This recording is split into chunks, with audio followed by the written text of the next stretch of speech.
Good evening, everyone. 7:33 on the 21st. And welcome, everyone, to a legislative session. We're going to start with pledge, and then we will move on to the meeting. I pledge allegiance to the flag of the United States of America and to the republic for which it stands, one nation, under God, indivisible, with liberty and justice for all. I always look to see what letter in the alphabet we're up to see how long the meeting's going to be. We're in the middle today, so we should be okay. Okay. Okay. Trustee Fritchie? Present. Trustee White? Present. Trustee Lopez? Present. Trustee Quesada? Present. Mayor Levin? Present. Okay. Mayor's and trustees' announcements? I think we do have some. Trustee Lopez, I believe. Yeah, I have two announcements. So first, I want to give a slice of life story. Today, I needed to get battery in one of the watches that I have, and my wife turned to me. She said, "Where are you going to get that done in town? I don't know, where are you going to get a new battery?" And I said, "I know exactly where to go. MF Jewelers, right on Spring Street, 80 Spring Street." Went down there and saw Marilyn, and she is incredible. For folks in our community that have not had the opportunity, right next to the police station, to visit MF Jewelers, they're a wonderful small business that has been, for the last 4 or 5 years, really putting it together, has been able to make it through the pandemic, and it's really because of loyal customers here in Ossining. So for your next special event, you have a special someone, including yourself, that you want to celebrate. MF Jewelers is a great place to go to find something special. So that's one. And then two is I'm really excited to announce that I've been asked and included, and it's official that I'm joining the board of Neighbors Link, a friend of the community here. They do incredible work in the community, and I figure I have 2 kids, 2 jobs. Why not join 2 boards? I have too much free time, and so let's fill it all up with fun stuff. But this is great because it's an opportunity for me to get even deeper into the immigrant experience here in the community, and I look to bring all the things that I learned through Neighbors Link here to the board, and I find it's going to be a really fun experience. So looking forward to that. Congratulations. Thank you. Had I known you had so much free time, I myself would have found some things for you to do. Now that it's a public announcement, we'll work on that. Great. Thank you. Anyone else? No, Mayor, no. No? Not on my end. Dana, we're good? We're all good? Okay, we're going to be hearing a little bit more about this, but I want to keep people just a little bit tuned into the fact that our very own Maddie Sahaj, along with staff, is going to be looking at how to use one of the grants that we got purposefully for looking at bike racks. I only bring this to people's attention to keep their eyes on a possible survey, on possibly being asked more about this, maybe some of the landlords. I know the EAC for the past year, when people come in front of them, are always saying, how about bike racks? Now, I do know we live on the side of a cliff, so it's really easy to go down the hill, a lot more difficult to go back up. But I think bikes for some people are really helpful, and if we put them in the right places, for those that are very energetic, I think this will be a real nice added adventure in the village. So I look forward to see what you guys all come up with. And that's all I have to say and for today. So we are moving on. Okay. Village Manager Karen DeTore. Thank you, Deputy Clerk. During our administrative report tonight, during the managed portion, we will be presenting an update of our priority projects that were established by the board at the beginning of this year, as well as giving a mid-year financial report. So our treasurer, Dale Brennan, is here, and I will start with an update of the projects, and Dale will follow with a mid-year financial report. So with that. Okay, so it is very hard to know where to look, so I'm just going to look at the Yes, we should- presentation in front of me. We should say that we, slowly but surely, are really coming together with doing these hybrid meetings. And last week there was one screen. This week there are two screens. We're also sitting a little differently to create more space for people. So, well, let's see how this works. There are like two screens and a laptop we're all looking at. All right, so if you remember, in April of this year, we did a first quarter report. This is a follow-up on that, and it's basically our mid-year report. I just want to recap a bit. When the board identifies projects, there is a selection or criteria that goes into it, the selection of these projects and identifying what projects are going to be focused on in any given year. And the main criteria is making sure that these projects address a predominant community need or concern, that they're well aligned with a commitment to environmental sustainability. So in this case, you could be, we have community concerns being addressed with the formation of a youth bureau and doing a parking and mobility study. Our estuary grants and some of our other environmental grants speak to our commitment to environmental sustainability. We also want to make sure that whatever we're doing is improving operational efficiency. And this could be anything from capital improvements, routine maintenance, routine repairs, but also things that new technology systems, things that we make sure that whatever we're doing it as efficiently as possible. We consider the time commitment that's required by departments and staff, so we want to make sure that as we're adding projects, we're not putting demands on staff that they won't be able to fulfill or that require so much staff effort that the project would not be worth it. We also want to make sure that we're representing, that our project represents responsible use of government funds, so you won't see any field trips to Hawaii anytime soon. And we want to make sure our projects are cost effective. Most importantly, do these projects support our community's vision and values? And that is an excellent reason why we are committed to updating our comprehensive plan every 10 years to make sure we have a good pulse on what those vision and values are. So our project areas tend to focus in three categories: planning and development, community services, and operations and internal policy. And for 2021, we've looked at a few different projects, which I'll get into in more detail in a few seconds. But we really want to also mention that everything we do is based on a strategic alignment of opportunities of projects that are all centered around efficiency, impact. In the private sector, you may say return on investment. In this sense, we would say impact for a community benefit, as well as sustainability. And it's important that we have those criteria set so that we make sure as we're doing these projects, they build on each other and, again, work towards making sure the community benefits as broadly as possible and that we're doing it as efficiently as possible. So for 2021, we had under planning and development, we're already seeing some check boxes here, so that's always good.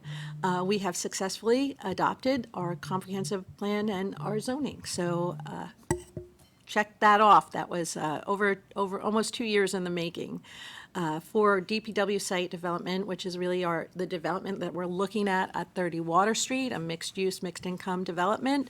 We are finalizing the term sheet, which is the basis of the agreement between the village and the developer, and we're developing the land use acquisition and disposition agreement, the LADA.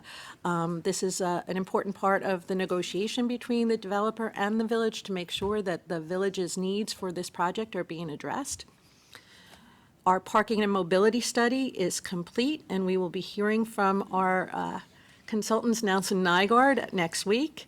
And our mobile parking app is soon, hopefully, to be approved. That's a resolution tonight that we have on. We discussed this last week at last week's work session, so we'd be going forward with Passport to have the ability to pay for, use our phones to pay for our parking.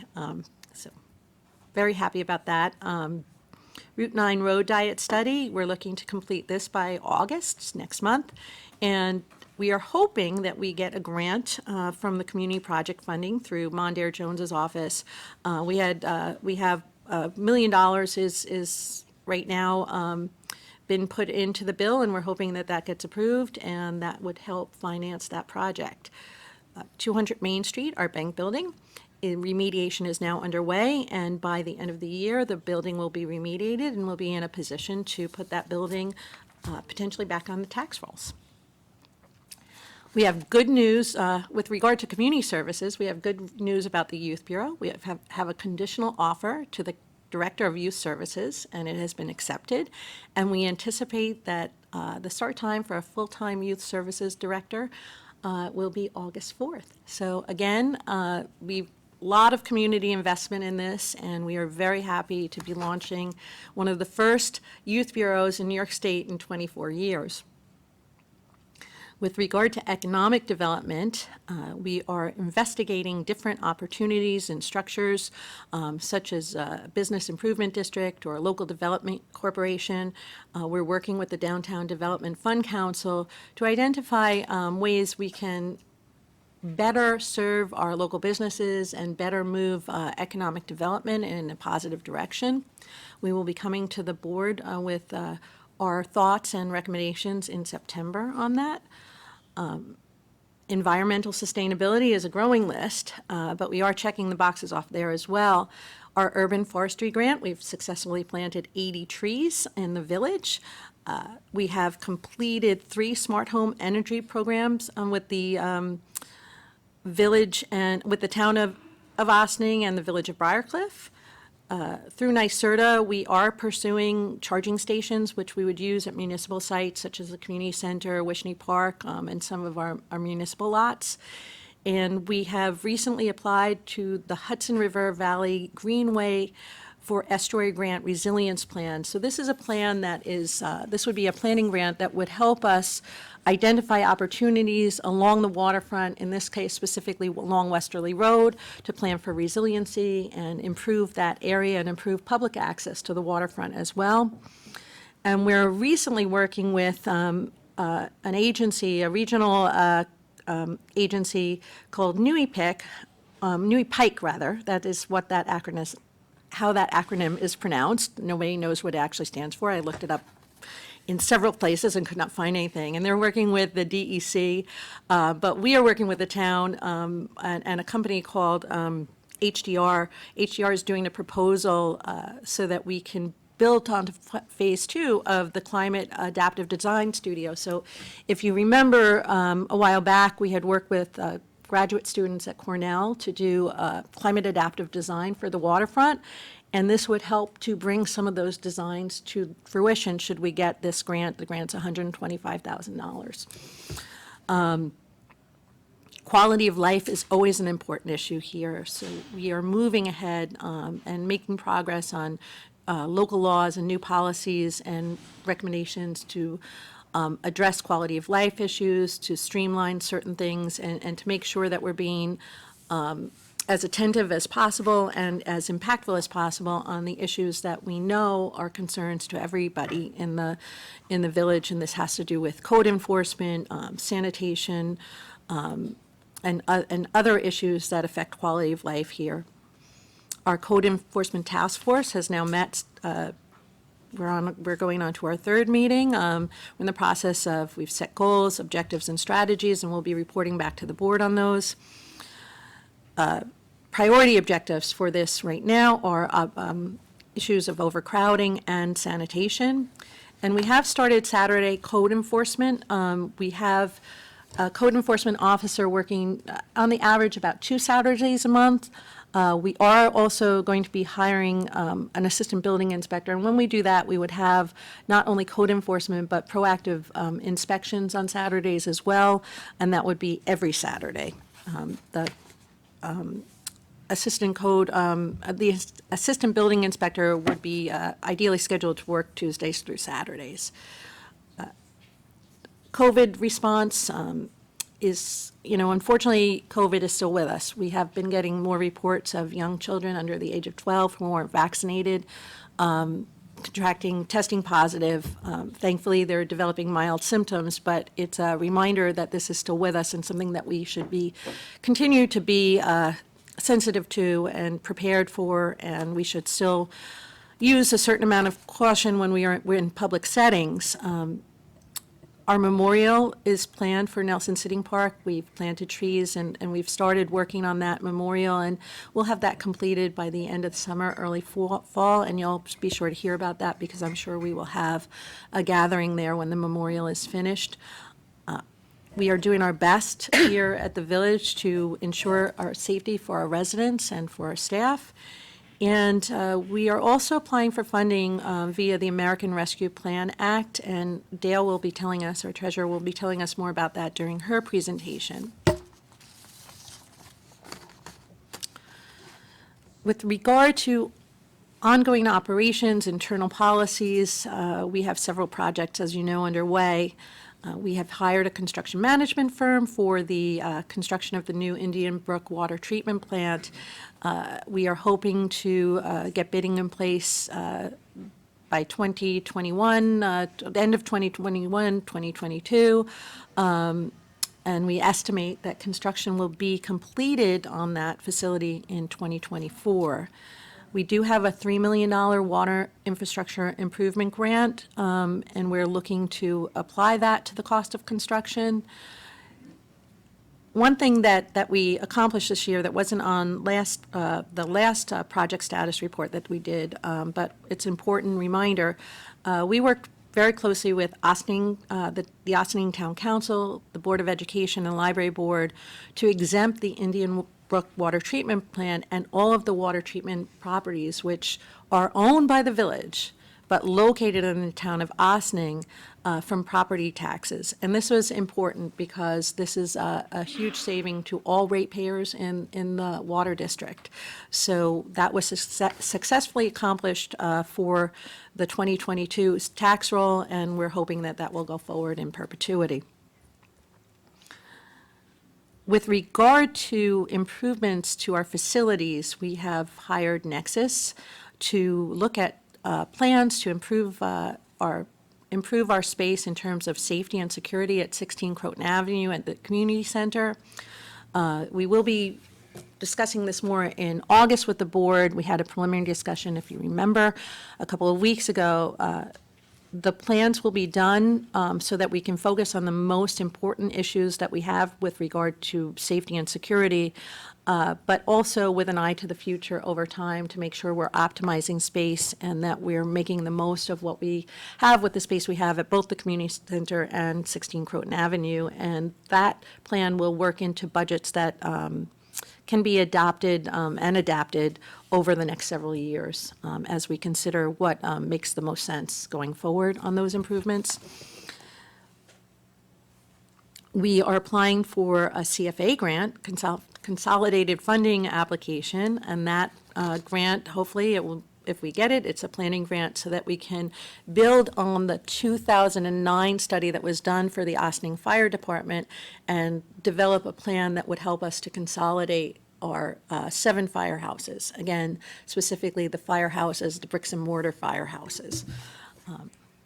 We have submitted 3 community development block grant proposals, and those include proposals for 2 phases of road improvements for the Spring Street corridor, new playground for Nelson Sitting Park, and possibly a new playground for the, that's located, right now there's a playground on the old Croton Aqueduct off Snowden Avenue, and it's in need of replacement, so hopefully we'll be able to get funding to replace that and make a really nice pocket park in that area, and also enhance the Croton Aqueduct in the process. With regard to policies, operational policies and professional services, intermunicipal agreements, we have a lot going on. So as you know, police reform and reinvention, there will be an update to the board, Corporation Counsel, and the Chief Sylvester will be presenting in August. We're working on a vehicle procurement and expense reimbursement policies, and that we are hoping to get to the board for review in August as well. The Village Seal, Trustee White reported last week that the BOT, the Board of Trustees, is working with the artist with the goal of having a new seal designed by the end of 2021. And we're also reviewing professional services that have to do with personnel training, Affordable Care Act compliance, special counsel for litigation, as well as IT services in the police department. In addition, we're looking at our intermunicipal agreements, and we'll have a schedule of review subject to board approval, hopefully soon. Sustainability, also a common theme and an important criteria for everything we do. It's incorporated in everything that we're doing, all our capital improvements, so we are exploring solar wherever possible. We do have, through New York Power Authority, 3 sites have been put on their list as possible sites for solar within our municipal properties. We do have a green infrastructure grant, so when we build our Indian Brook water treatment plant, it will have a green roof. And we are evolving to an electric fleet as we resign old vehicles.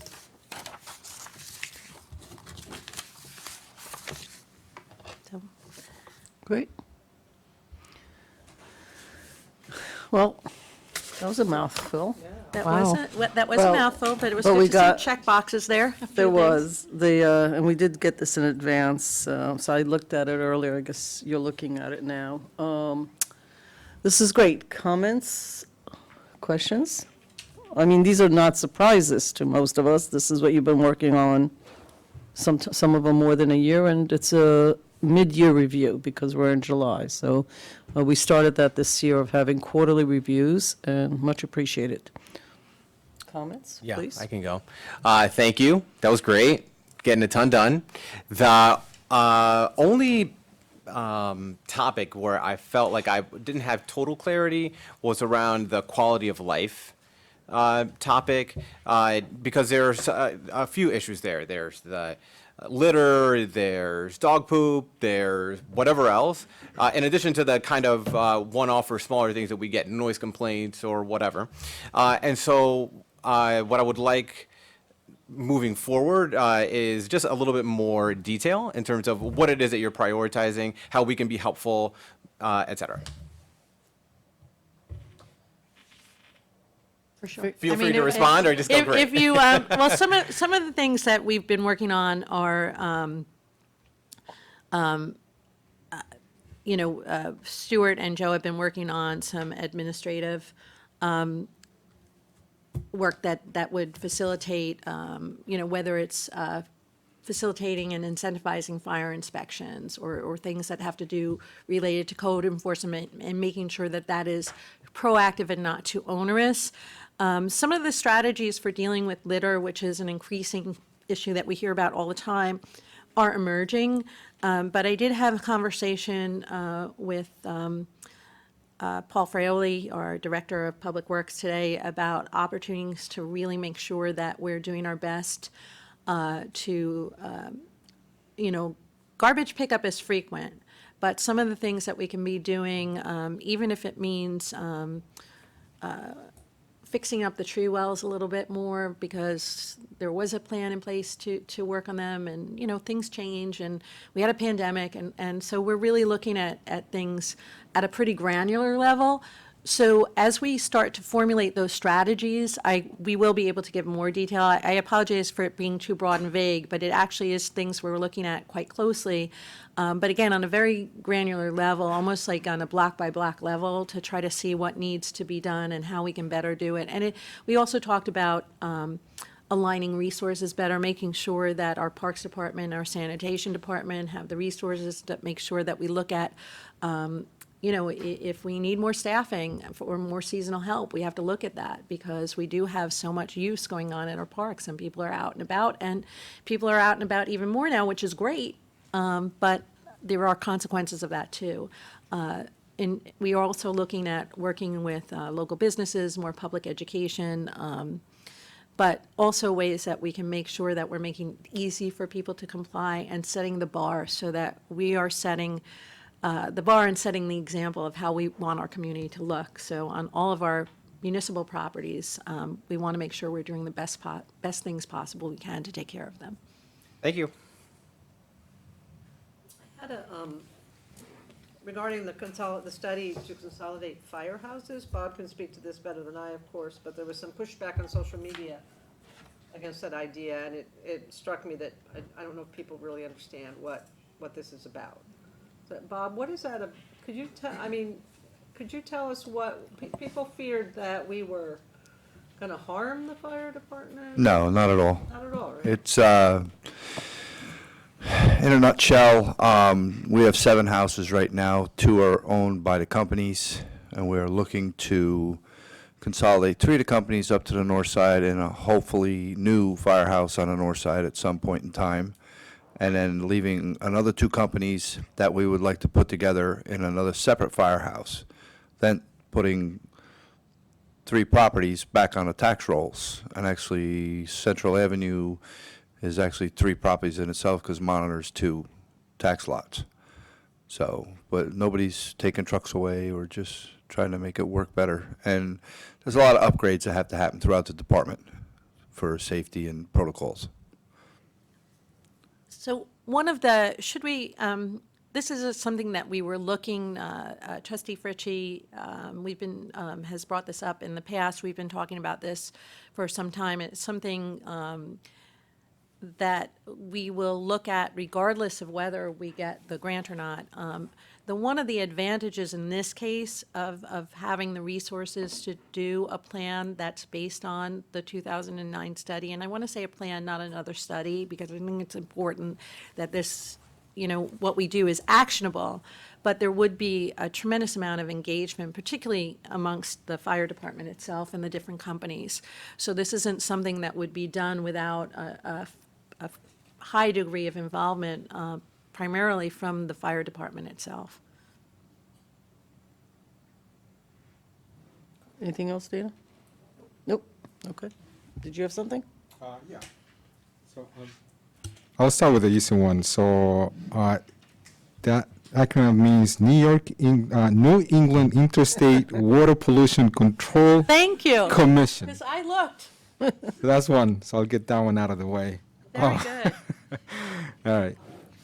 So and it's interesting because I was going to ask something similar to what Omar asked in regards to quality of life.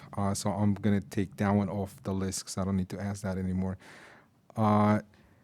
Warren, you talked about that the community center and the improvements that we're doing in there. Obviously, I know, and I'm just going to reiterate again, I think the elevator is important here in 16 Crown Avenue, so I want to make sure we don't lose focus on that.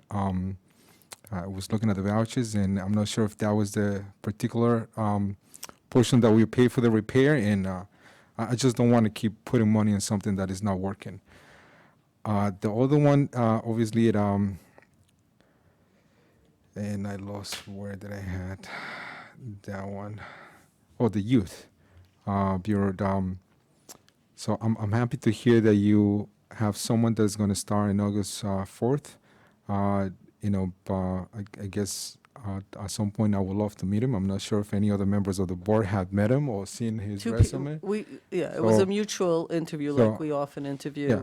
A couple people from the board Yeah. were on there. So I would love to, see that and kind of meet him and kind of see, how can we help, obviously. And I know things are going to develop from there. So I'm curious to see how that works. Pretty much I know Stuart is working on a lot of stuff, and I think some of the questions that you were trying to answer for Trustee Lopez is the policies that, I don't want to speak on behalf of Stuart, but I know there's some stuff that we have talked about in the past, even with Omar there.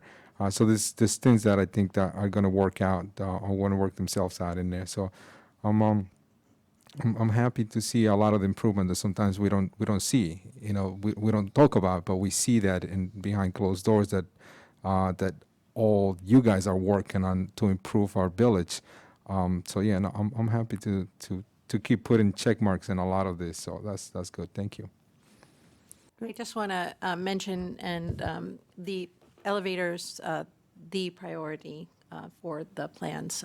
You know, it is one of the main priorities, so that in the next presentation, that is what it's going to focus on. So just so you know that that is also moving forward, and we look to put a check mark and Thank you. a box for an elevator. Bob, anything? Okay. I thought he was going to say something. Okay. So this is great. First of all, I had a meeting earlier today, and I kept saying to people, you know, Mark Twain is credited with saying it is much harder to write a short story than a long novel. It really is, because to get all of this, some of them are multi-year, some of them are reaction to the times, et cetera, to collate it on 3 pages in a meaningful way is really a challenge, number one, because each of these on its own could have been a 3 to 5 page presentation, I'm sure. So I appreciate all the work that must have gone into. Also, we've been spending a couple of years figuring out how do we present in a way that people understand, and PowerPoint and whatever. So this was super helpful. I mean, I read this without the commentary, totally got it. And that I think in itself will help the public when people say, well, what are they working on? Like, this is the most important thing. And my answer is usually it's the most important thing to you. But if you saw all the other things that other members of the community want to look at. So I think we've reached a place where if we keep this format, because we've tried so many different, this really works. And I think it's an opportunity for the board to also say where they want, because we're going to get this again in another quarter, I would assume, something like this with an update, where you might want some more detail. That could be like an addendum, rather than redesigning things, which we tend to do. I would say you found a way to communicate things as concisely as possible. And there's some of these projects are on their own huge, and we've heard about them. We get a lot of calls about daily life issues. I want to stop sign. I mean, we all do. We're all on it, and then the staff and all that. It's hard to tell on a 1 or 2 dimensional piece of paper what percentage of time is spent on these versus the 80% on keeping the roads and the water and, you know, the toilets flushing and all the stuff that people. So that's a little bit missing, but honestly, for anybody that follows us, this is super helpful, so I'm really appreciative of that. We're legislators, and so the only thing I would ask, it's not actually a question for today. There is a lot of time and a lot of work on the legislation that we pass. Obviously, Stuart does a lot of that. It got like a bullet or 2, you know, or 1 bullet, I think, about like legislation and policies. So I would ask that on the quarterly review, there would be a summation of, you know, either in numbers, like 4 pieces of legislation, 8, I think we're up to number 8 or 9, I don't know. Or even a quick listing that involves X, Y, and Z, because actually, this is a legislative session. The one thing that we can only do and no one else in this village can do is that. I don't want to make this a longer presentation, but if there's a way to highlight what the pieces of legislation just in somehow, it would show what laws we've passed, actually, year-to-date in this year. And then when you continue next year, you're not going to do this cumulatively. You're going to do it for whatever quarter or whatever you're discussing, because this is your presentation, not ours. So that would be like, and that's just a nuance. So I very much appreciate, because honestly, for 5 of us to have no major issues and no major questions, pretty damn good. That we're not about to spend an hour on this. Major accomplishment in and of itself. You could put a check mark at the end of that and add it for our next review. I mean, I'm laughing, but I'm not laughing. I do this myself, as you know, professionally, and this is a real challenge. Communications is always a challenge. So I appreciate that. And the other little bit of nuance is when you talk about task force, I think it needs to be delineated. You have a task force about code enforcement that's made totally of staff. Most of our task forces are actually made of volunteers. And so I would just put a little parentheses. And again, this is a minor nuance, but it just helps in communicating the information. So I think we're done unless somebody else came up with anything else while I was talking. Any comments? Okay. I will say that Chief Sylvester is running late. He's actually, him not him, he and Officer Chavez are being interviewed on some work that they've done recently at a radio station. So they're running a bit late. They will either come in by Zoom, they'll come in here personally. Are you tapping? Oh, for her attention. I thought you were trying to get my attention. I'm sorry. I was hearing the tapping. I thought you were trying to get my attention. Okay. I just don't want us to forget the most important part of our presentation, because we have our finance report as well, so. That wasn't in this piece. This is okay. Oh, I see, because you think I'm running on to the rest of the agenda and you still want to speak. Okay, I'm sorry about that. I wasn't concerned. I was going to make sure Dale had. Yeah, so. No, I'm but, fine with that. But, I do have a sense of humor. I'm just going to be very clear about it. And I do appreciate all the stuff and the signaling that goes on. So, yeah, I just wanted to make sure, because the chief isn't here, I feel a little bit I should have said this in the beginning, to be honest. I said it before the meeting started. So I wanted the public to know, because people that follow us do expect, and he's always here. So we're ready to move on to the rest of yours. So I would like to turn this over to our treasurer, Dale Brennan, who will give us a recap of the first half of the year, our finances to date. So with that, here's our financial mid-year review. Thank you, Manager DeTore. Good evening, Mayor and Village Board. Am I okay? I think a little closer, Okay. but I think you're good. I know. My feet don't touch the floor. Good evening. Thank you for this opportunity. We're going to do, hopefully, a compressed Village of Ossining 2021 mid-year review of our general fund. I do welcome any questions as we go along through the slides, as well as any questions at the end. So on our first slide, as you can see, and this is a very opportune time to be doing this, as we are going to be heading into developing our 2022 budget very soon. As scary as that is, it goes quick. As you can see, for 2021, we had budgeted revenues in the general fund of $38 million, with a matching balanced budget of $38 million for our expenditures. So on the next slide is a quick snapshot. What happened? Hey! Well, I just wanted to make sure that everyone. Wait, make the revenues go. yeah, the revenues, oh, no. Yeah, we wanted to go the other way. Oh, wow. Yeah. I really, I'll get the point. really, that was just for those of us that are actually paying attention. Those of you that did not laugh are obviously not paying attention. But we appreciate the graphic detail. Thank you. Thank you very much. I thought I was missing a slide for a minute. I was like, what happened? So on the next slide, we're really just doing a quick snapshot, because as you know, as in budgets and revenues and expenses, they are always moving. So we're really just trying to put a spotlight on a certain period of time, which is June 30th of this year. Revenues to date, we're showing 30 million, and expenditures to date, we're showing 14. It might seem that our revenues are outweighing our expenditures to a great degree, but below you will see that we recognize our tax warrant at the beginning of the year, regardless that it is due and payable in two separate halves, of which we are in the second half of tax collection.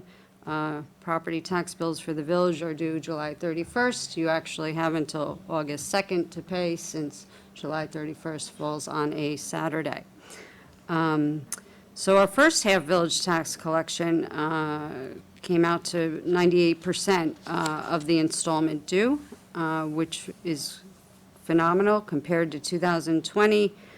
We were at this point in time 97%, and for 2019 we were at 98%. So we're right in line. We recently filed our 2021 property tax liens, which are our 2020 open village taxes. Those were also in line with past years, a little lower than 2020, a little higher than 2019, but it's a good indicator that, that the economy is somewhat coming back, I would say. So the next slide is a snapshot of our revenues by category.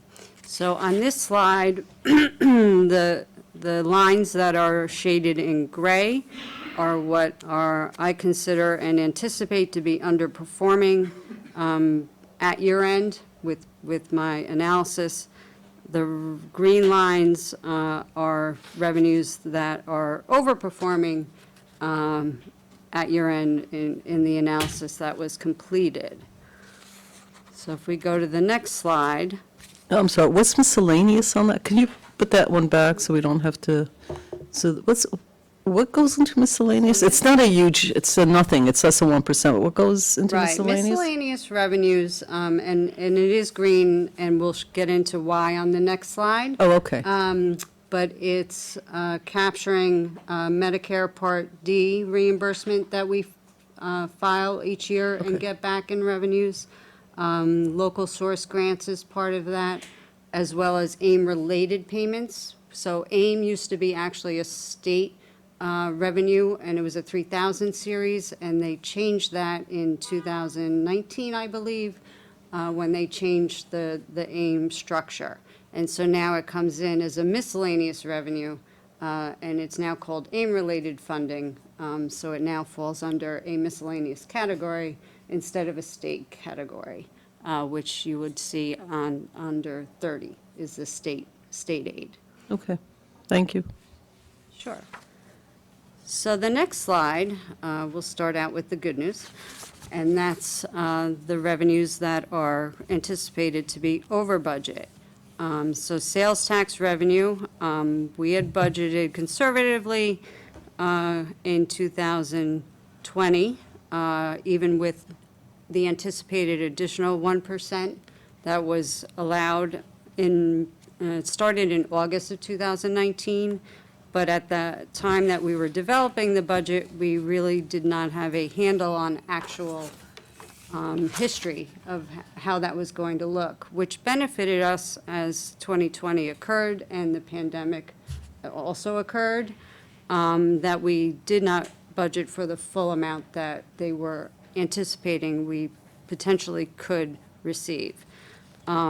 This year, going into the first quarter, we received 17.5% over our first quarter of last year, an additional $238,000. For the second quarter, they're doing projections of 50% over last year, which is absolutely phenomenal, especially, as we're still regrouping and still gaining traction to come back from the pandemic. So adjusting this out to the end of the year, I'm projecting we're going to see an additional 1.3 in sales tax.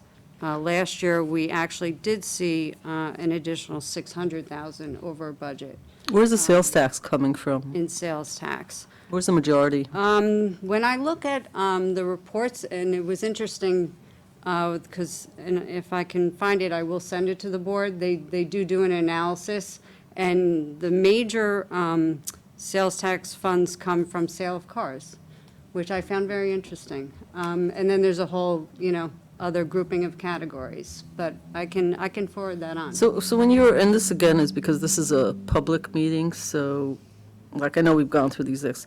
So the sales tax, some people might think comes locally, wholly from like the retail stores that we have in Ossining, but that's not actually where that number wholly comes from, correct? Right, that's correct. It's comes our from, could you- portion of the pie. Right, so where does it mostly come from? The county, the sale of gas, the Cars. the That- cars. That's the Right, top. so all those gas top- stations that sell gas, a certain piece of it comes Yep, to us. Yep, as well as, sale of cars, sale of goods, sales of. But it's yeah. proportionate of the Yes. sales tax of the entire Yes, county. yes, exactly. Sorry. if I wasn't clear. No, it's, Yeah. well, No, I just think making- some of us understand it, but if you consider these meetings also Right. part of public education about the municipality, people oftentimes will say, well, the small businesses support and do, pay so much in taxes. Right, And the right. answer is that may be so. It is also true that it's an algorithm used by the county, Right. and how they allocate taxes, et cetera, et cetera. So I just want to be clear, like, what that number represents. Right. So may I piggyback on that one? Because I remember when we asked this question several years back, and please, they'll correct me if I'm mistaken on this one, but my recollection was that the percentage of the sales tax that come to us, it depends on the population of each municipality as well. Is that my recollection correct? There's a formula, and yes, I think that comes into it as well, because it's dependent on, to the county as a whole, so that's your Yeah. proportion of revenue. And that's also with, I want to say AIM is part of that as well, with that calculation. Okay. All right, thank you. So the next revenue is the building permit revenue, which we had 3 large building permits come in already for the year, which is putting us over the original budget amount. And with a future projection, we'll have an additional $296,000 coming in over the budget. Prior year refund, which is part of the miscellaneous grouping. We submitted to have our unemployment funds that we had paid in 2020 are now being covered with the COVID CARES Act. So we submitted to be reimbursed for those payments. And then the final state aid, the mortgage tax, we've already reached our budgeted number, and so anything that comes in for the second half is going to be additional amount over the original. So taking that into account, the net revenue changes, and then the reductions that we'll see on the next slide, I'm anticipating adding $460,000 to fund balance at year end. So the next slide are the revenues that are trending not to budget, and they're not anticipated to reach our original budget for 2021. Most of these we unfortunately had talked about last year. So they are coming up again. We did make adjustments during the budget process for 2021 in anticipation that this would occur. So one of the major lines is the train station parking and parking meters, which right now I'm using a conservative number, but with the online application coming on board, I am hopeful that my number's wrong. And hopefully we'll pick up some more revenue with that process. So this is revenues not met. These are not losses. They're just revenues Right. not made against the budget that you Right. had projected. Right. It's not actually, like, we didn't lose 125,961 on day camp. We didn't make as much as you had anticipated. Exactly, yes. And when we reach to the recreation slide, there's an offset of savings and expense. Right. As well. So, in the end, for the bottom line, revenues that we're anticipating to be under budget total $348,000. So on the next slide is a snapshot of our general fund expenditures by category. As you can see, if we're looking and using a 50% marker, since we're mid-year, every category is under that 50%. Personal services is at 43, equipment, contractual employee benefits, which goes in hand with personal services. Debt service looks very low, but that's because most of our bond principal payments are paid in the third quarter of 2021. So they come up in September, October, and November. And interfund transfers is representative of the amount that the general fund supports the Section 8 program with. So to date, we have $9,568 to that program. And then higher level, as we'll get into on the next slides, I'm anticipating expenditures to be under appropriated original budget by $561,000 at this point in time.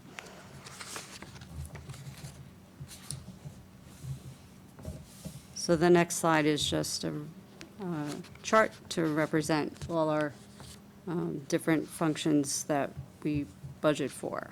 Personal services, why do you separate personal services from employee benefits? It's separated as a different function, and with the state controllers, uniform system of accounts, it needs to be separate. Okay. Yep. But it's all people. Yes, personal services, yes, and then So the like- employee benefits. So 80% is about paying people. More than that, actually. Okay.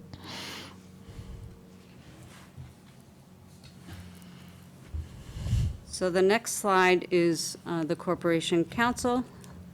Thank you, Stuart.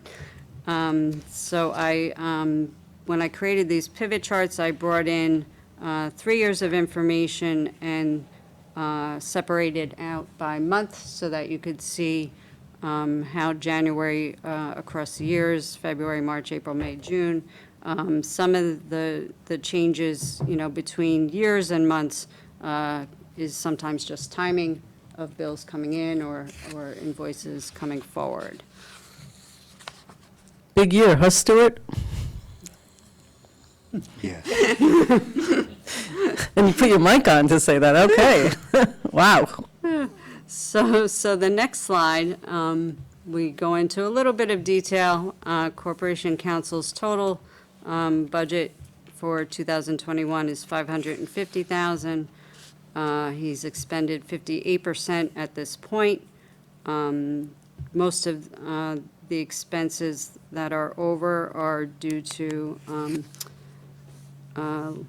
Labor Council for, when we have open contracts, we have more expenses, so that's to be anticipated. We did have immediate cost savings, though, when we did request for proposals for general liability administration, and we anticipate future savings on anticipated claims going forward with their services. Were you ever able to figure out with Labor Council what part of the hours were spent related to COVID?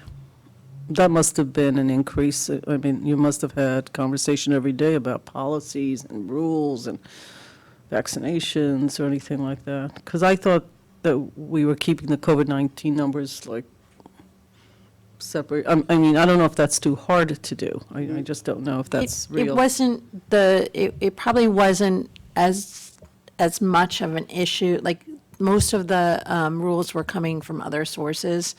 But there is some amount of COVID response that we did work with Labor Council, so I think that could be broken out. Because I thought there was something the government is going to be looking to see if there's help. I don't know if it's Yeah, no, material. all of the just reading the COVID-related executive- expenses. Yeah, but just reading the executive orders and understanding them had to be an hour a day. We're only 111. No, seriously, I mean, it's like, if looking at these numbers is not a math problem, look at these numbers as the story that we tell about how money is spent and how tax dollars are used. And, we don't have to understand every single thing, but there's a reason why the legal fees, some of it is we have more personnel. I mean, COVID-19 brought on a lot of human resource issues, and I think continues to do so. Between the executive orders, the communications, answering personnel questions of 100-plus people. What do you do with the counselors? What about volunteers? I mean, I remember these questions. That's got to be 10% to 50% of the time spent year-to-date. And if you take that, and somebody at some point should say we should refund some municipalities for what COVID did as part of the help they get, we should memorialize that if it's possible. And I don't think I'm wrong when I say an hour to two a day. Easily 5 days a week were spent on these issues and questions and time, and not just the lawyer's time, but everybody else. So if you can, I think that would be helpful. Well, we're still in a pandemic. I mean, we don't feel that we are, but I think we're still getting, the vaccination questions now must be coming in droves. We're still getting the vaccination questions. OVAC is still doing vaccine steadily, particularly with people between the ages of 12 and 21 or 12 and 18. And there's a high positivity rate of young children, Right. especially now that kids are outdoors and masks are not required outdoors by the CDC, but it's very prevalent still. Thankfully, not as serious in most cases, but very prevalent. Right. I'm just actually focused on the legal page that we're looking at. It had to be, the landlord-tenant must be getting questions as soon as things are over. I owe all this rent, what do I mean, hours or money, I mean, literally. And I think that, and it also shows where a lot of work went in this year, and we should know that when we do the budgets at the end of the year. And maybe one day somebody will say we should help some of the villages and refund through a grant, and then we'll be ready. We did submit some costs, but they were more hard costs through FEMA for COVID reimbursement. It's a subtle way of me saying, yeah, I get the hard costs, but all the not hard costs are actually more and real. Right. Anyway, this is great. Thank you. So to date, we have not received any tax surcharge judgments. I will knock on wood, but we will see on that in the coming months. So the next slide is representative of the police department, same format used with the month-by-month across 3 years comparison. Wow, this is very consistent. 2019, except for 2 months. Actually, very unexpected. I would have thought it would have been different for 2021. Okay. So on the next slide, we do an analysis, and at this point in time, they've reached 41% of their annual expenditure budget, which is great for being June 30th. They have still four unfilled patrol officer positions. So to this point in time, that's a savings on the salary side of $150,532. Their overtime expenses are at 37% of their annual budget amount. They do have equipment that they are working on ordering, which will show up in the next 2 quarters of the year as expenditures going against their lines. So at this point in time, I'm projecting an amount of $218,000 under budget for this department. So on the ballistic vest interview system, blah, blah, blah, everywhere else you have what percentages of what you estimated, except there. I just have the total, right? Just have, because you didn't predict any of this, you didn't account for it, or you just forgot to put it in, or? Well, the ballistic vests, they do have a purchase order for at this point. The interview system, and I actually had just received a requisition today on equipment, so it's kind of a moving target at this point. But that's the amount that's budgeted Okay. to be spent on those items by year end. Okay.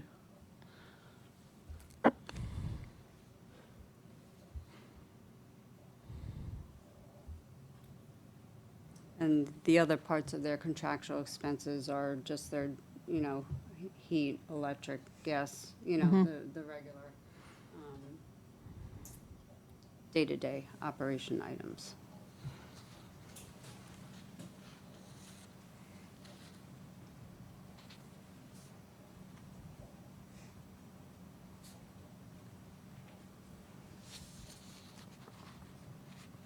Ready for the next slide? Yeah. Okay. The next slide is our fabulous IT department, and the reason that they're in 2019, January month versus 20 and 21 is represented in February of 2019 because we actually separated IT into their own actual department code within our general ledger system. And so we had to do a reclass in the February month of 2019 to bring them up to speed. So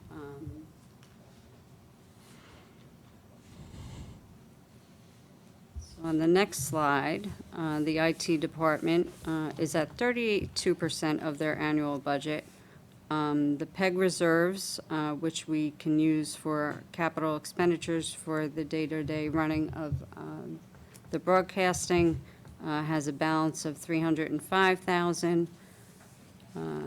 We will have expenditures of around $10,000 towards the end of the year for our annual software renewals, and monthly software costs for teleconferencing are right now $950, and expenditures to date are almost $3,000 for the teleconferencing setup.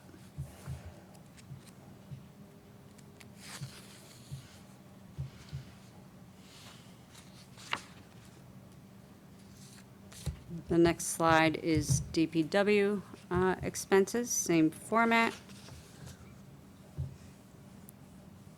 And as you can see, from 2020 to 2021, we had a jump in expenses, and that, if we go to the next slide, is attributable to our glorious snow season that happened this year in early 2021. So expense to date from our snow department, which is the 5142 department, we've expended $244,361 of our $350,000 budgeted for that department, and we will hope that it does not snow for the rest of the year.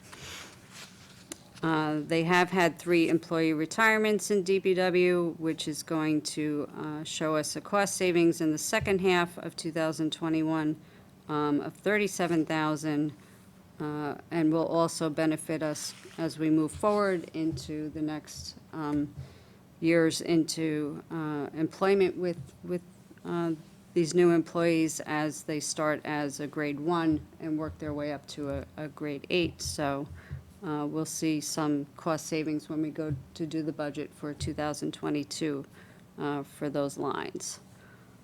So right now, their total estimated expenditure amount under budget is $49,997. The next slide is the Park and Recreation. And as you can see, from the 2019 to the 2020, the drop in expenses, which was a representative of the pandemic, and while we also had a drop in revenue, we also had a drop in expenses, and they have come back up a little bit in 2021. So you usually don't hear, you like to see expenses increasing, but in this case, I actually do, because it represents that we're getting a little bit back to where we were. So the next slide shows that we have reached 34% of the Park and Rec department budget for the year so far. Our day camp expenses are projected to be $225,000, of which we actually budgeted $366,450. So that difference will help to absorb the revenue loss that we're anticipating of $83,750. The reduced youth and adult recreation program expenses are in line with the reduced revenues. And the Youth Bureau savings to date is $75,670, which will have an anticipated start date, as they said before, of August. So that will be fabulous. So our total estimated expenditures under budget for recreation are projected to be $293,000.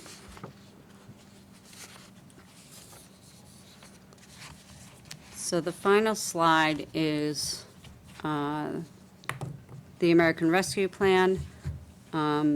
State, local, and tribal governments are set to receive $350 billion, with $19.5 billion for non-entitlement units, of which the Village of Ossining is. We opted in to receive funding. We had to do it by July 9th.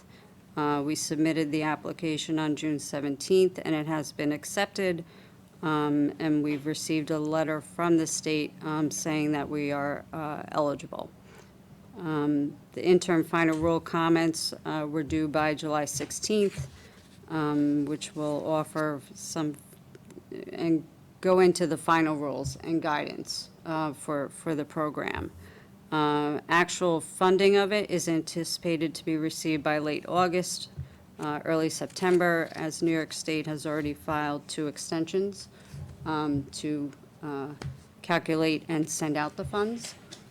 And there's 4 general categories of utilizing the funds, and we're grabbing and going to any guidance, webinar, training, management associations that are, offering any guidance, and many bullets that go out from GFOA, the Managers Association, the Finance Officers Association, to keep up on how things are changing and how things are being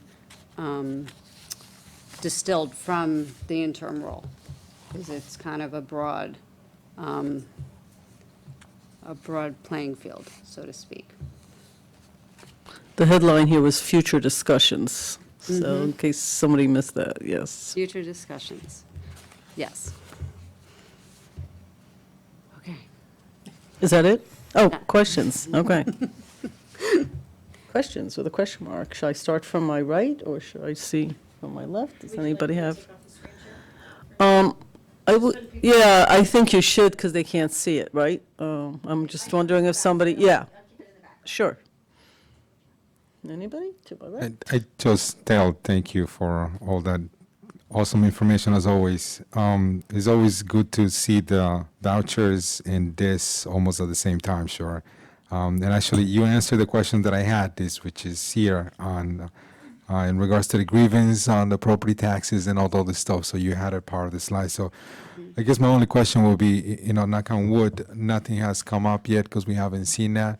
But overall, as part of the budget, I know it has increased in the past 2 years, at least, of my recollection. And, at some point we were talking about, we had the big assessment on the village and town, and we were going to be level at some point, but we always on 100%. So do you see the number for a budget to increase this coming season for the following year, or sort of stay within the same routes that we've been doing that? Because sometimes we get surprises, sometimes, the number of grievance that we get is larger than we imagined. Right. The potential is always there. And actually, I don't know if Stuart wanted to come in on the in terms of tax certs, and we were speaking about them going through the court earlier today. There's a new judge who is handling the tax certs in Westchester County, and they come in spurts. We tend to get them grouped because a lot of them are with one attorney, so we'll see them in groups. So I would think that within the next, 2 to 3 months, we'll start seeing, them coming through. It's just a matter of where it is in the line with the court, but the way the court does it is they basically have different days for different municipalities. and they do the negotiation and go back and forth, but we'll start seeing them pretty soon. We'll also, I would expect fairly soon, Dale, get the judgments with regard to the small claim assessment reviews, what are known as the SCAR petitions, and those are for the single-family homes. Those should be coming soon. Those come in bulk. They're usually about a group of 20 or 30 or Right. however many there are filed. So Right. they're coming. And for the SCARs, because it's really going to be for the 2021 assessment year, Yeah. which impacts our 2022 Two. budget. The assessor's office really works with me to try to get everything in and posted before I pull the final assessment numbers for our adopted budget, so that we're as up to date as we can be without having to do too many SCAR refunds Yeah. in the following year, which we bring to you, I think, in about March. Yeah. So I think we had about 14,000 in SCAR refunds for the 2020 assessment roll. Okay. That we then had to reduce from our property tax revenue, actually. Correct. Is how it gets. Got to balance that refunded. portion up, yeah. Yeah, no, thank you for that, because I know a lot of, pretty much everybody had a letter of a reassessment on their properties not that long ago, and portion of that, obviously, if you wanted to grieve that, you have to mail that portion into the assessor's office as well. So that was one of the reasons why I was asking, because, some properties, there's always a balance, but Absolutely. the balance, sometimes, we don't like that balance. A lot of homeowners, they don't, we don't like to see our property value going up, Right. because a lot of, the times that means that our taxes go up as well. So that's sort of where the medium comes in. But no, I appreciate that. Thank you. That was the only question that I saw. Everything else is pretty clear on here. I don't know. So thank you, Mayor. Thank you, Dale, again. Thank you. Questions? Not mandatory, I just like to go down, Numbers overwhelm me. But even in this beautiful way that Dale has presented it, I- with the pros and, I tried to do it with a summer theme. No, you understand, there's this thing called math anxiety. Have you heard of that? I don't know if it's a real. it's a very real thing. Oh, but I have that. But what is the reason for the underperformance on that one page was the pandemic, basically, right? That we weren't meeting, was it the rec? And that was basically train station, Revenues. that was expected, I assume. Yeah, we did expect the majority of it, absolutely, yes. And for most of those line items within recreation, there's an offsetting expense line. So they work in tandem. So when one goes down, well, so does the other. It's only in areas like, unfortunately, with train station parking, where there is no offsetting expense that would be reduced to absorb the revenue reduction, that it becomes a little bit of a budget gap. We're So to expecting these to bounce back, I assume? I would expect so. Whether train station parking actually reaches back to what it was, to be honest with you, I'm not so sure it will. Because a lot of companies, I think, and I could be wrong, are moving to a different platform of having people, work from home. I'm not out in that area of the world, but that's what I've heard, and so I think some of it, I believe, will bounce back, but I don't believe all of it. We have been seeing a slight increase in them over the.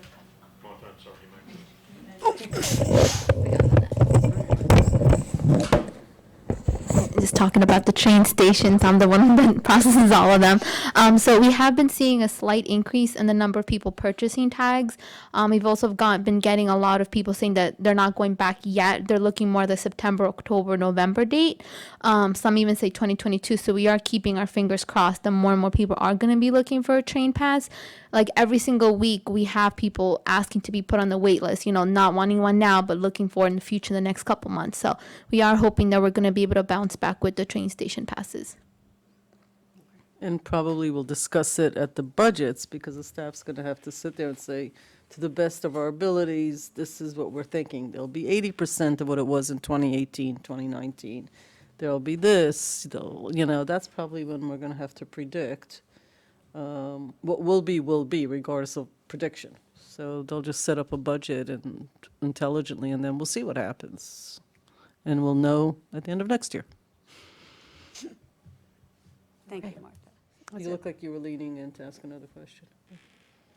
That big blue section of the pie called personal services, can we tell people what that means? It sounds like massagers or something. These Facials. are your hard-working village employees. That's exactly. It's Salaries. Okay, thank you. Salaries, benefits, and everything else. It's people. It's people. Okay, Yes. all right, that's it, thanks. Gentlemen, you're good? You're good.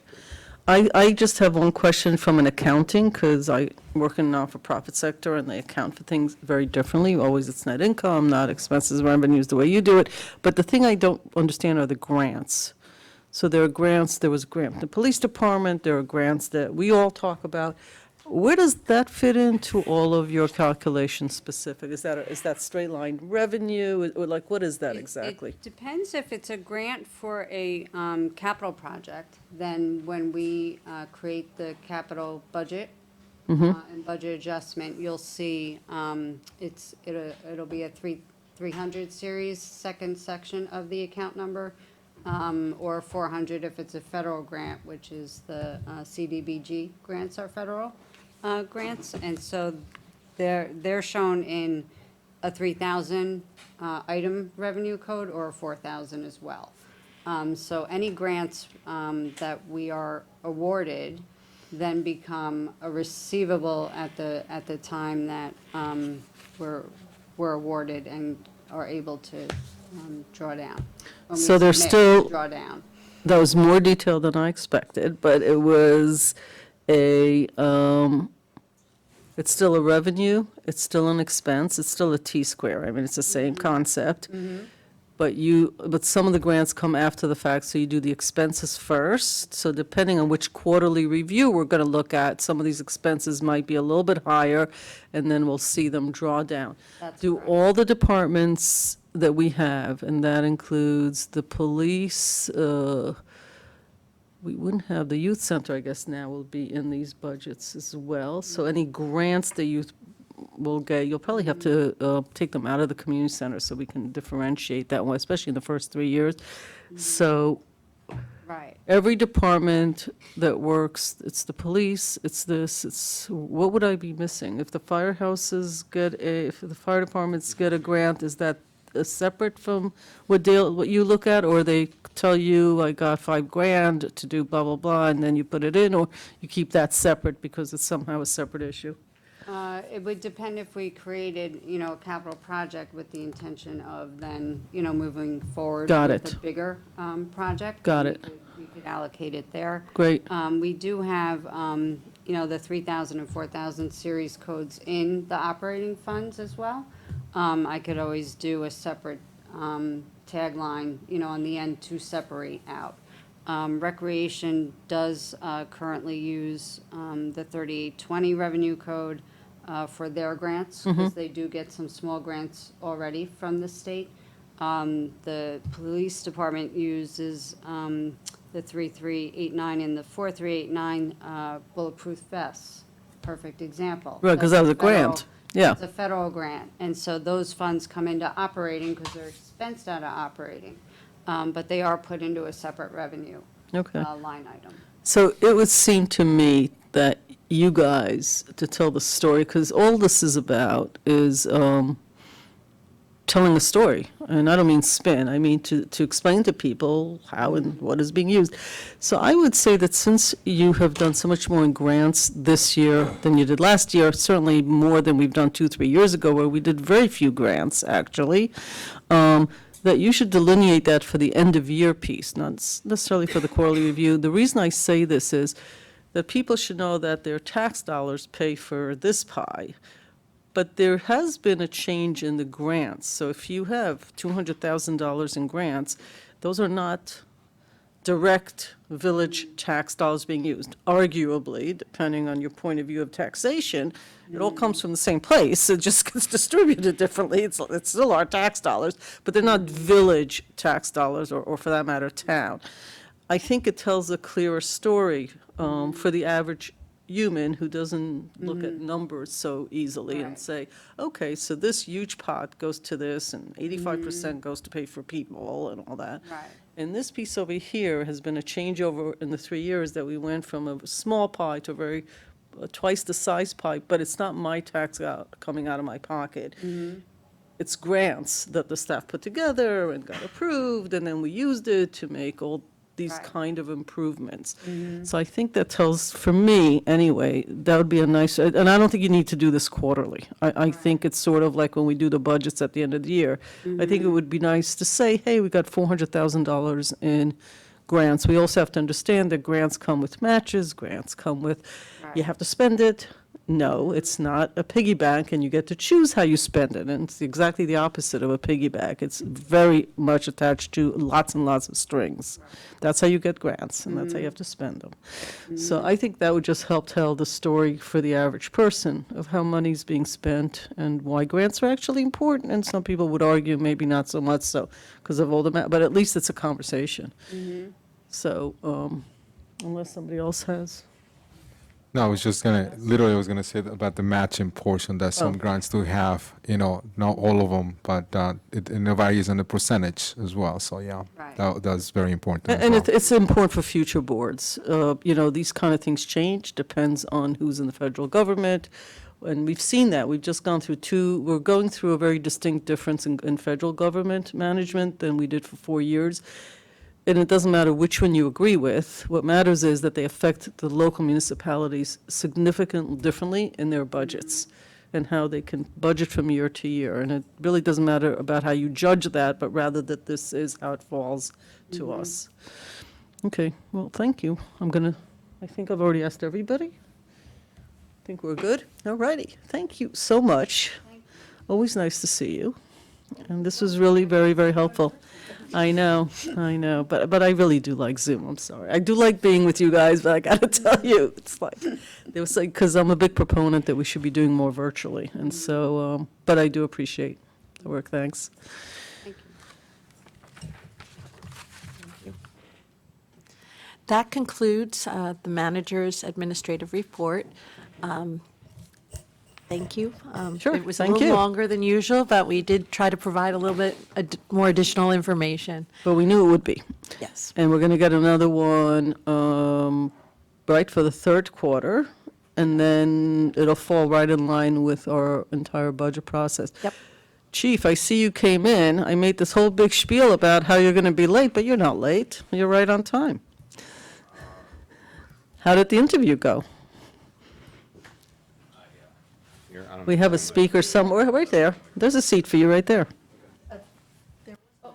There was a microphone, they gave it to. Do you guys need another microphone? What's happening here?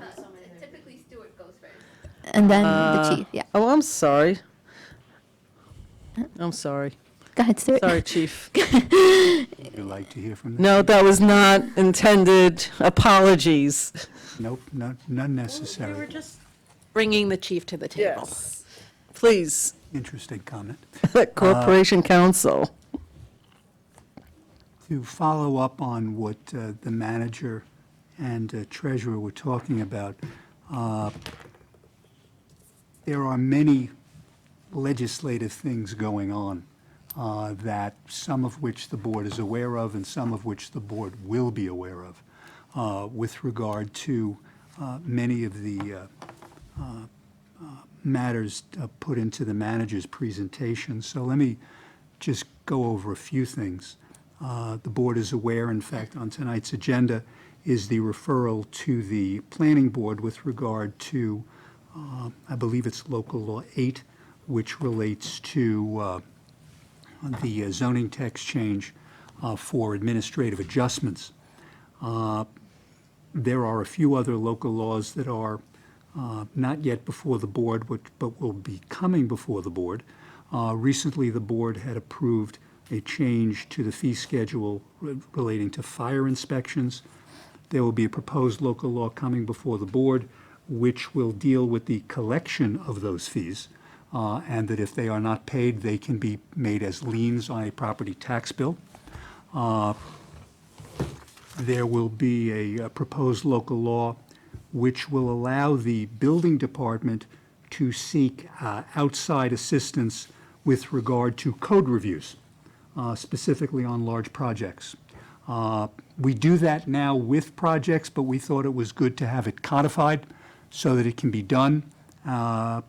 These are usually done by either the International Code Council or some other entity, and it's particularly helpful to Joe and Carlo to have that done because some of these plans can be a few hundred pages, and this way we have some company that goes over it and sees that it is compliant with the Uniform Code and the New York additions to the New York Code. As the board will recall, last year there was an amendment to Chapter 91 dealing with professional fees as relate to land use boards. This is in a sense an analog which would allow for professional fees for the building department where necessary. And again, that's something that will come before this board. On quality of life issues, we're going to be proposing to the board a revision to our public nuisance law, which will expand the definition of public nuisance to go beyond just the criminal law definitions that currently appear to include code provisions and violations of code. That is seen in many other jurisdictions in New York State, but it will also allow for an administrative resolution of this, not just to go to court for an injunction.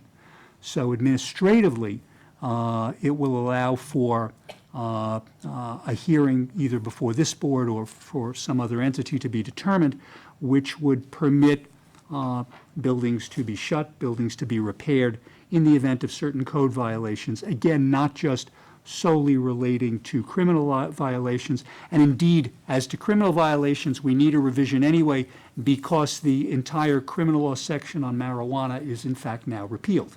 And that was one of the sections which allowed for a declaration of a public nuisance in a particular building. So that's something that will be coming down. Next week, we'll be having a discussion on Local Law 4, which is the towing. I've sent you all the revision, which is fairly extensive.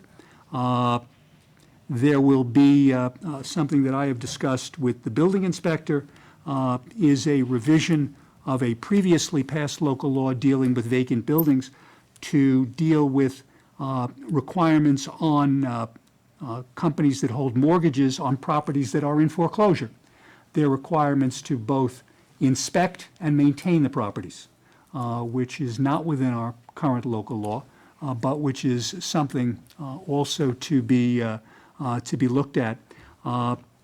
With regard to something that was mentioned and is going to be voted on by the board tonight relating to the mobile parking app, we will be presenting to the board a revision of Section 250-33.1, which deals with metered parking, because while we provide for metered parking, our local law does not provide for mobile parking apps.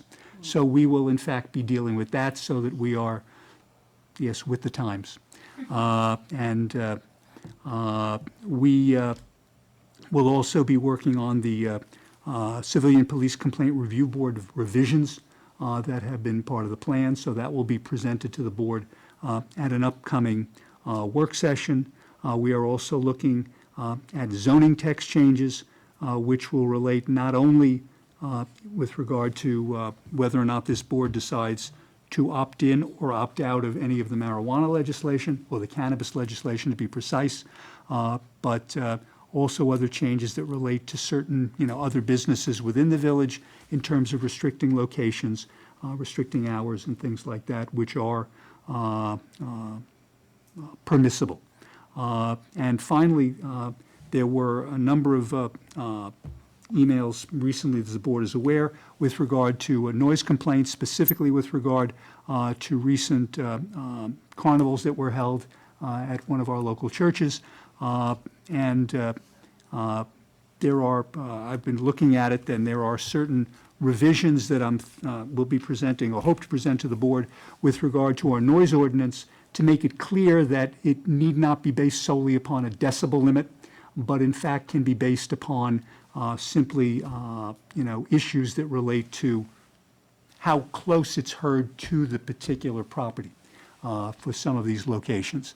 That is also something that is seen in numerous jurisdictions in the state.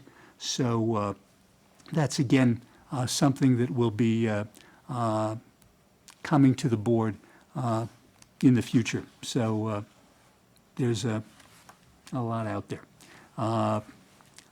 Otherwise, just to let the board know and let the public know, there is a planning board meeting this coming Tuesday, July 27th.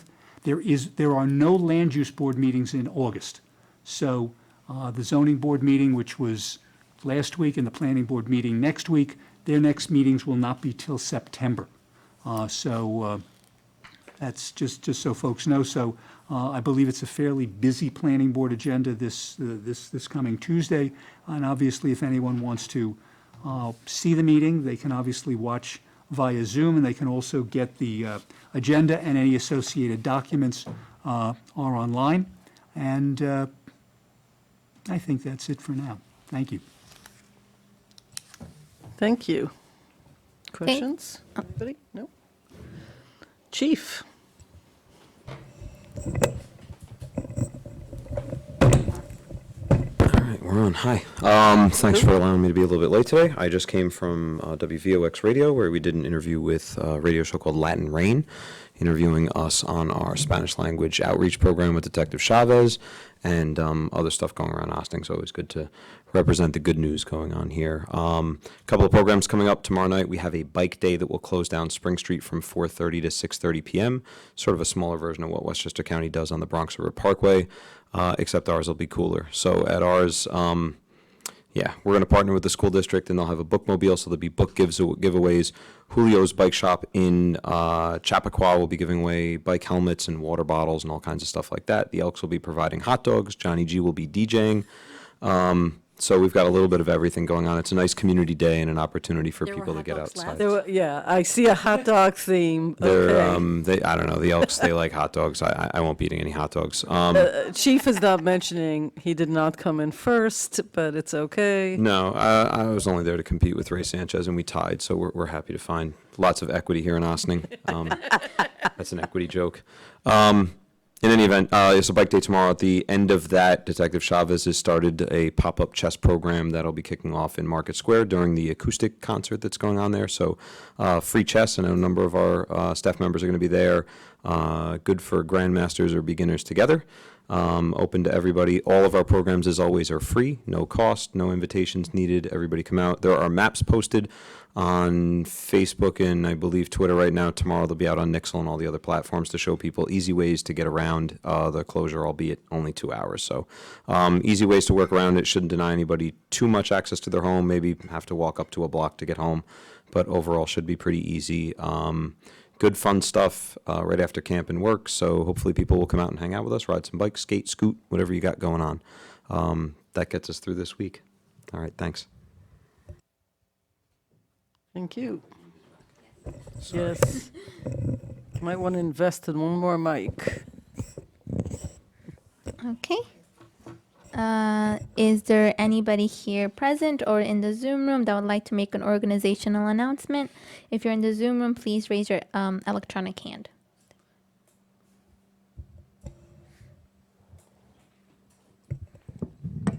Oh, we could see it from here. I don't think anybody's. I don't see anybody. Yeah.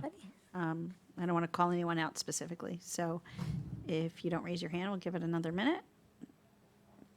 Ricky likes to 30 give it. seconds. Yeah, well, I usually tap dance around now, but Okay. yeah, Okay. I think we're I good. don't think anyone's Okay. raising their hand. No. Seeing no one, is there anybody here who would like to make a comment on any of the agenda items on tonight's agenda?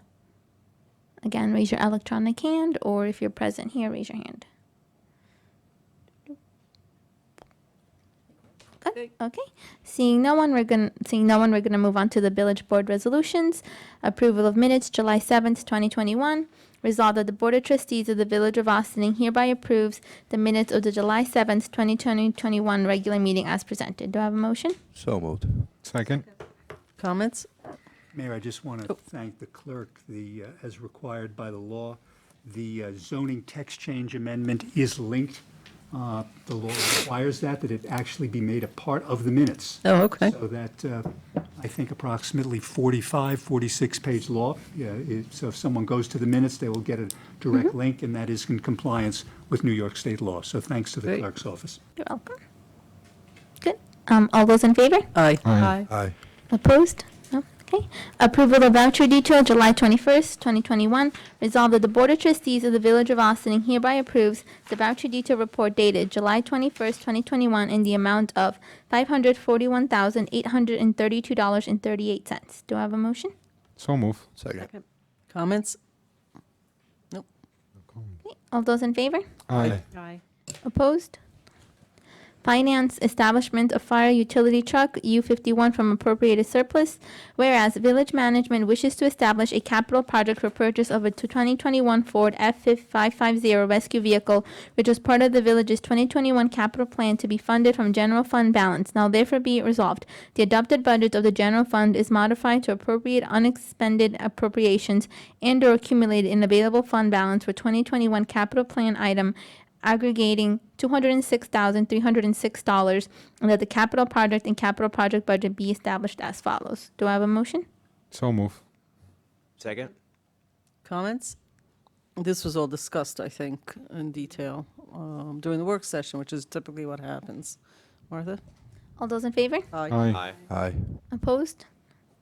Authorizing the village manager to sign an agreement with Premier Fire Apparatus Incorporated for one VM8 light-duty rescue truck. Resolved that upon review by the Corporation Counsel, the village manager is authorized to sign a purchase agreement with Premier Fire Apparatus Incorporated, 68 Legs Mills Road, Lake Katrine, New York, 12449 for one VM8 light-duty rescue truck on a Ford F-550 gas-powered chassis for $206,306, pursuant to the quote sheet dated June 9th, 2021, and attached specifications. Do I have a motion? So move. Second. Comments? Ditto to my previous comment of all of this was discussed at work session, so I think we're good. All those in favor? Aye. Aye. Opposed?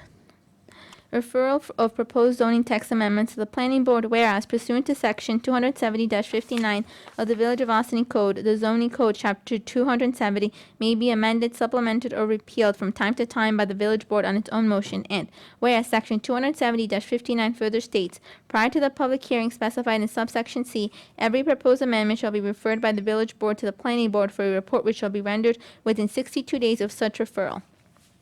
And whereas the Village Board of Trustees has received from the Corporation Council proposed local law 8 of 2021, which proposed local law proposes text amendments to Chapter 270, more specifically adding a new Article 16, Administrative Adjustments, and amending Section 270-59, Zoning Procedure, and copy which proposed local law is made part of this resolution. Now therefore be it resolved that pursuant to Section 270-59 of the Village of Austin Code, the Board of Trustees refers to the Village's Planning Board the aforementioned proposed local law 8, 2021 for consideration, and be it further resolved that the Village's Planning Board shall issue its report to the proposed text changes to the zoning code within 62 days of the referral, and that pursuant to Section 270-59A1, the Planning Board shall make inquiry and determination concerning the following items. A, whether such changes are consistent with the aims and principles embodied in the law as to particular districts concerned. B, which areas, land uses, buildings, and establishments in the village will be directly affected by such changes, and in what way they will be affected. C, the indirect implications of such changes and its effect on other regulations. And D, whether such proposed amendment and addition of Article 16 are consistent with the aims of comprehensive plan of the village and the local waterfront revitalization program, LWRP. Do I have a motion? So move. Second. Comments? All those in favor? Aye. Opposed?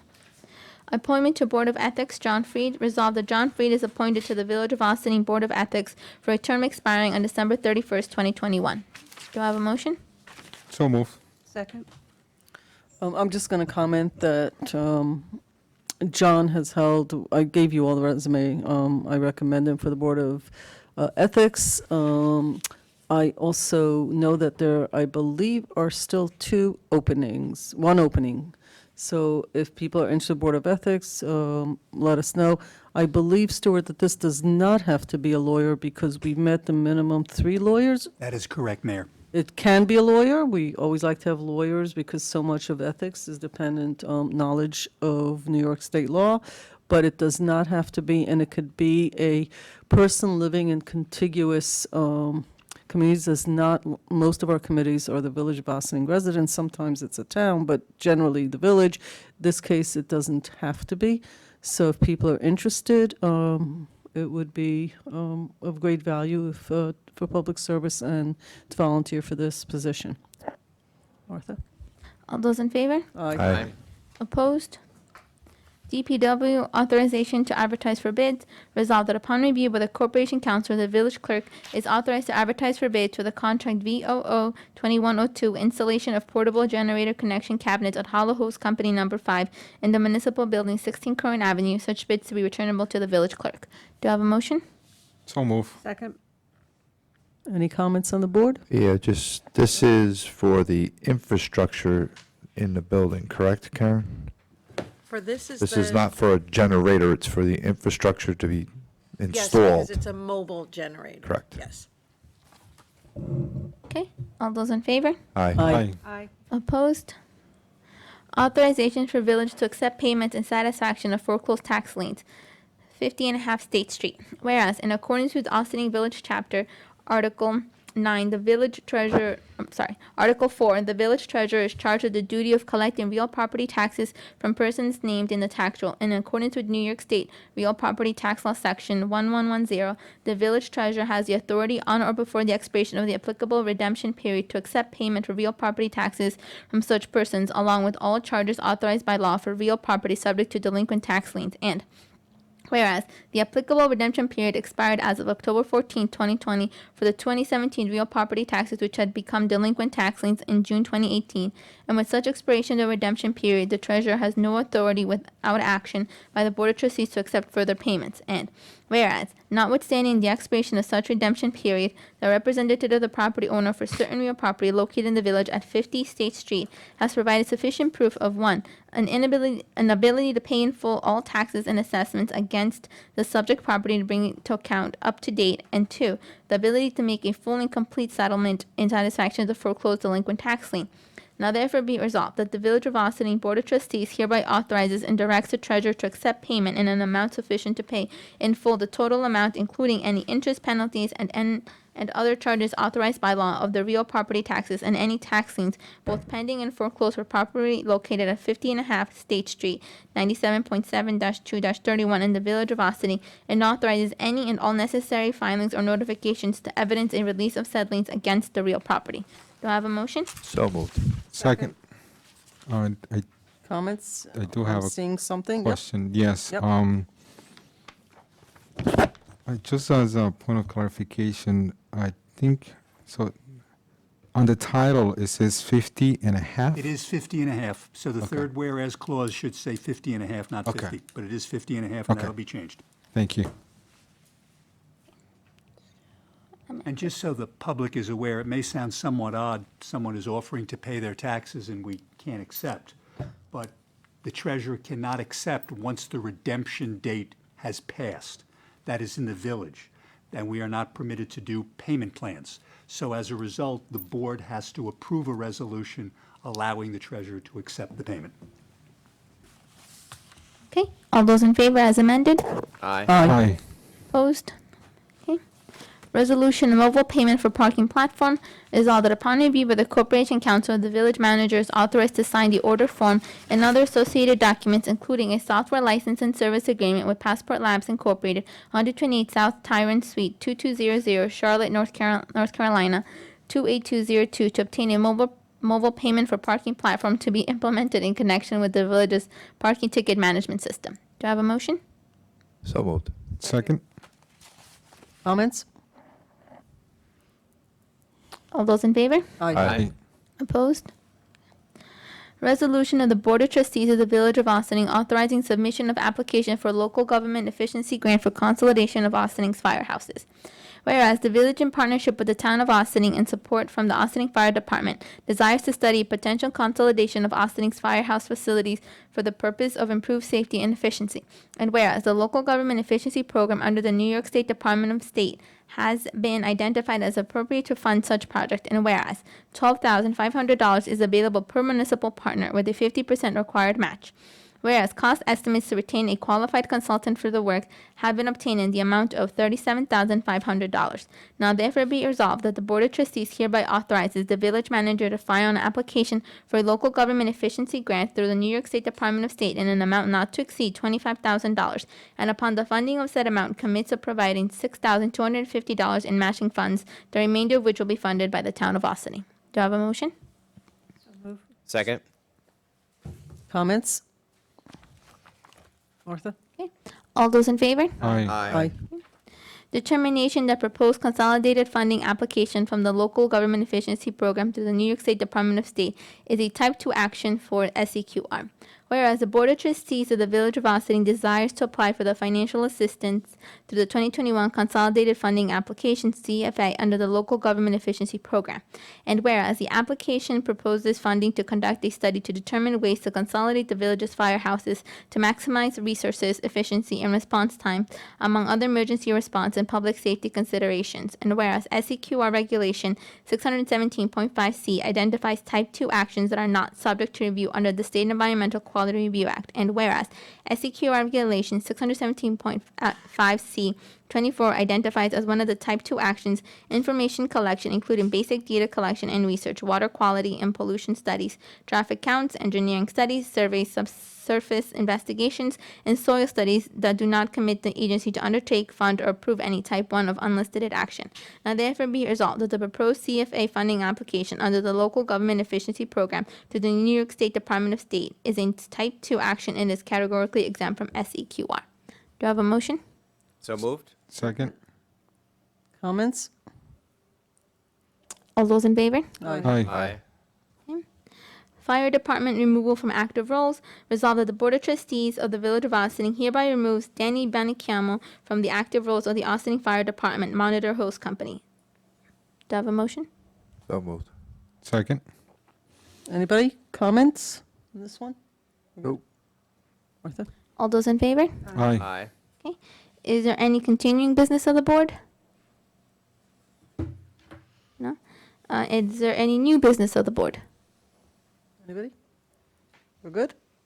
Okay, is there anybody here who would like to address the board on anything related to the common good of the village? If you want to say something from Zoom, just please click your electronic hand. Nothing? Okay. Okay, seeing no one, can I have a motion to adjourn the meeting for executive session? For matters of personnel, please, Martha, thank you. So moved. Second. Okay, all those in favor? Aye. Aye. Thank you, ladies and gentlemen. It's 9:20, Wednesday, July 21st, and this concludes our session. Have a good evening.